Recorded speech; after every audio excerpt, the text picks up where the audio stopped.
God, Gina, I'm passionate about this. I'm so passionate about hearing all sides of the story. And for you to disregard the fact that white privilege exists is beyond me. Okay, we all have white privilege. We don't know what it's like to not have it, because we do. We go everywhere and we have that. We don't know the difference. We don't know what it's like to not have it. And I said, we can't do what, look at who's up here.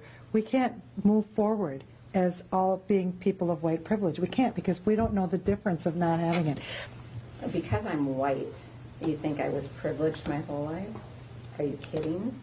I grew up in an Italian neighborhood. When they came here, my grandfather came, they didn't speak English, but they assimilated. But I resent that you think that I had white privilege. Everybody I work for or with is usually from another country. And they say to me, here's what they say, is we as Americans don't realize, and it doesn't matter what color we are as Americans, because I believe we are all Americans, is that we are privileged to just live here. So I don't want to think that this body doesn't feel that they can't represent people because they're white. And that, again, to me is just saying, I'm different because of color. No, I might be different because of culture, because of tradition, but those are the things that I think I always ask because I work with these people. I ask about their country, I ask about their families, I ask how it is, how they feel about America, all of that. That's how you get to know somebody. That's how you get to understand where they come from and where their opinions come from. But I don't think you can make such a broad brush and say that we've all been privileged or that we don't understand because we're white.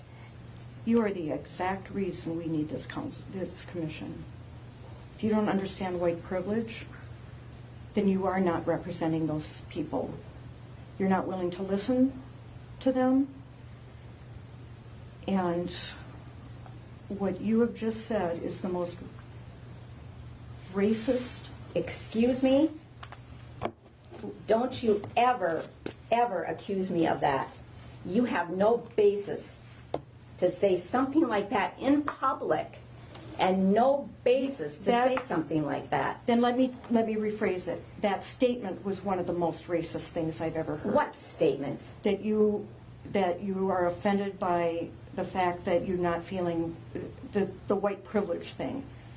White privilege exists, and it is something that we need to accept in this country.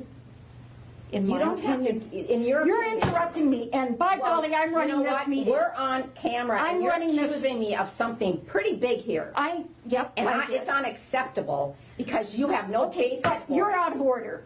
You're out of order. No, I have basis for it based on what you just said. No, you don't. Well, because you said hi to Bernard, you understand? Oh, excuse me, I probably know many more people of color than you do, and I work with them, so I do not want to have this argument with you, but you're out of order. And you're out of line. Okay, fine. Let me just say this, that the discussion I just heard now makes me so angry. I'm shaking. You refuse to understand how other people in this community feel. How do you? But you refuse. How do I refuse? Because you're obviously not going to support this. You're obviously not going to support this. And what you're doing. You don't know what I'm going to support, but I have a Quit plan. interrupting me. You're accusing me of things that are wrong. Quit interrupting me. I'm going to finish my statement. What I heard was a racist statement. What I heard was a racist statement. No.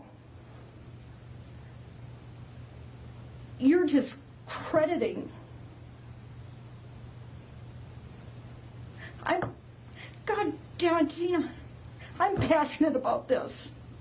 I'm so passionate about hearing all sides of the story. And for you to disregard the fact that white privilege exists is beyond me.